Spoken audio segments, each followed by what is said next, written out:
Wait, who's asking? Dr. Mower. Yes. And Anita Chafee Mower, with Michelle on the camera left and Laura Bryant on the camera right. Hello. Did you hear what she said?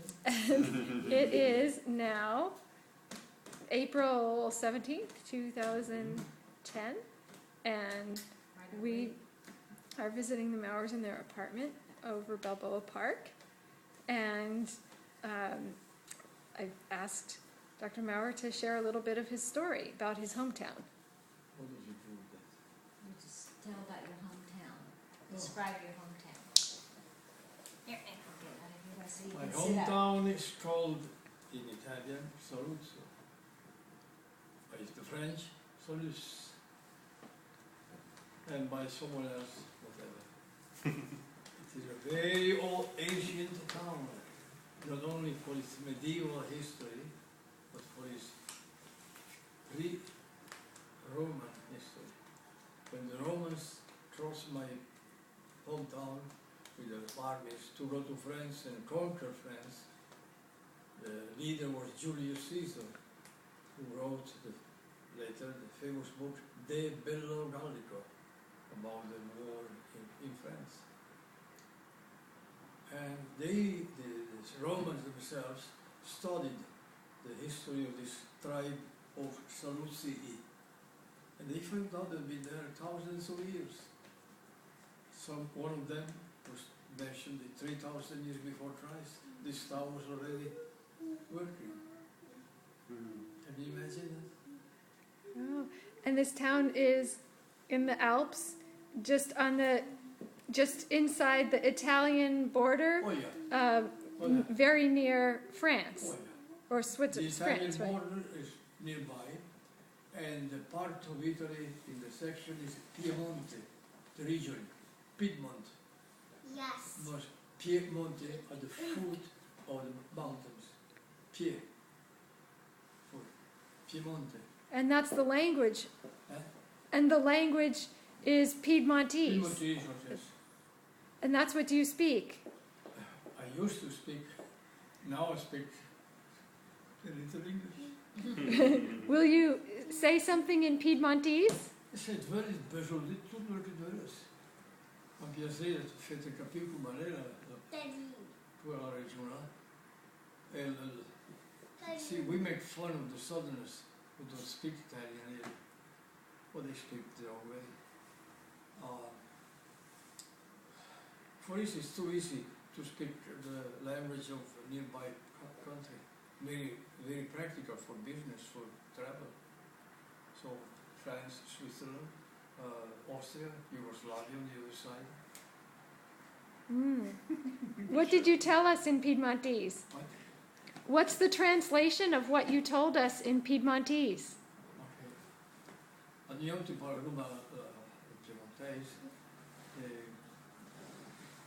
The people nearby, the other regions, they don't speak our language. The people in Milan speak Milanese. The people of the region of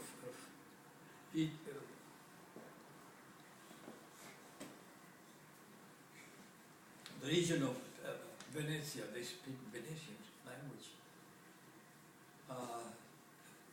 And others speak mixed things. Some one of this, some more. So, of course, the birthplace of the Italian and Italian good is Florence, Venice.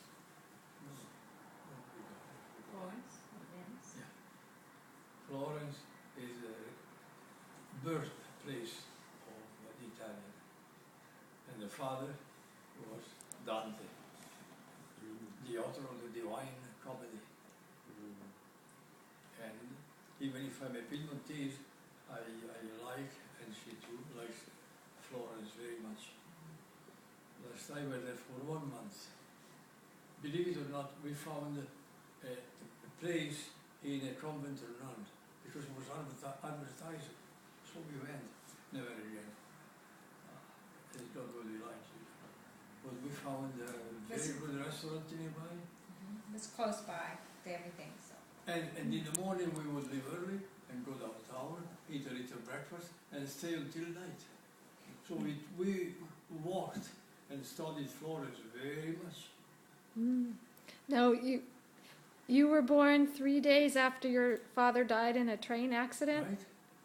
in the mountains Because near where you... because he was killed by the burning water of the locomotive.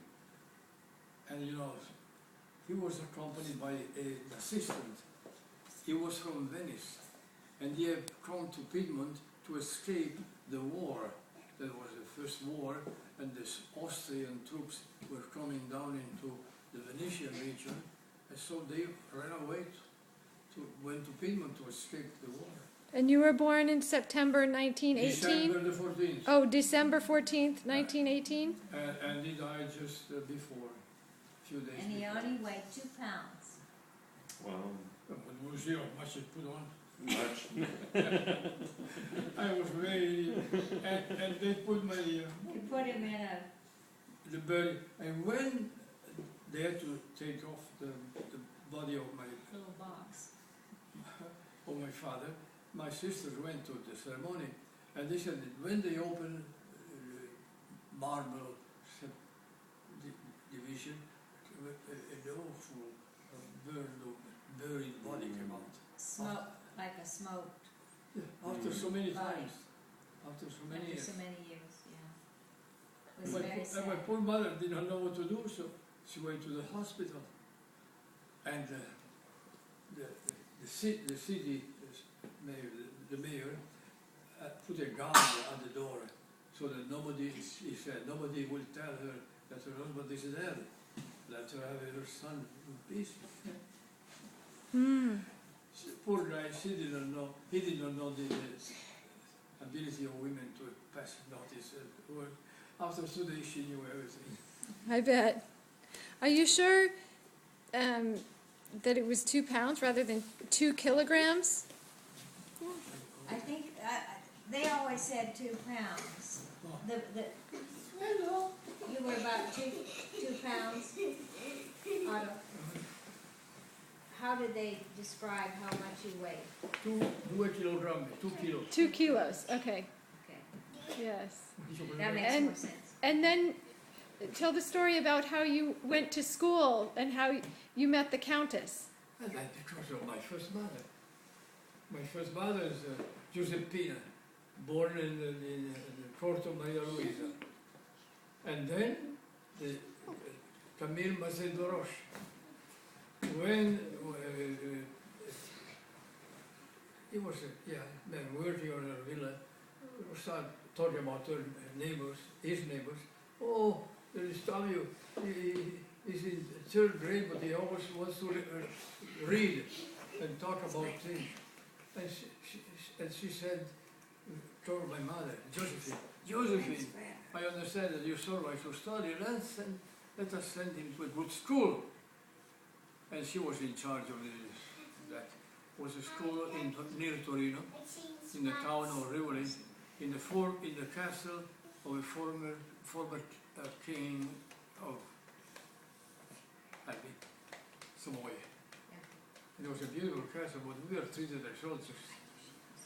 Snow, no hot water, of course. One day, every day we had to go to school to a river and jump in.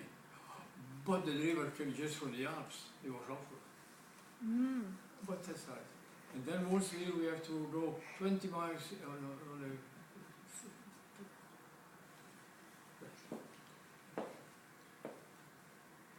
On a walk, didn't And when I was there, and I didn't like to go swimming, it was too cold, I discovered a marvelous type of herb that was wonderful to eat with our merenda, the afternoon meal.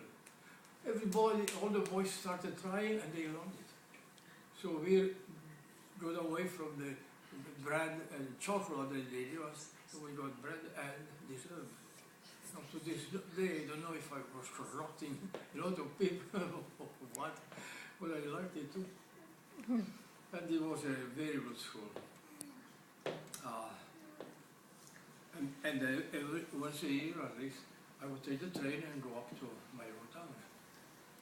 And what was your born name? Otto. Otto? And Because well, my father was the 8th son of 14 boys. And when time came for me to baptize me, all his colleagues at the railway said, oh, let's give him the name of his father who just died. So the Italian would be Ottavio, but I was always Otto. and how about your last name? Last name of my grandparents, they were the owners of restaurants on the Alps. And she, who had 14 boys, was conducted the business of their hotels. And her husband was always sitting in the garden. Mm. Looks at me.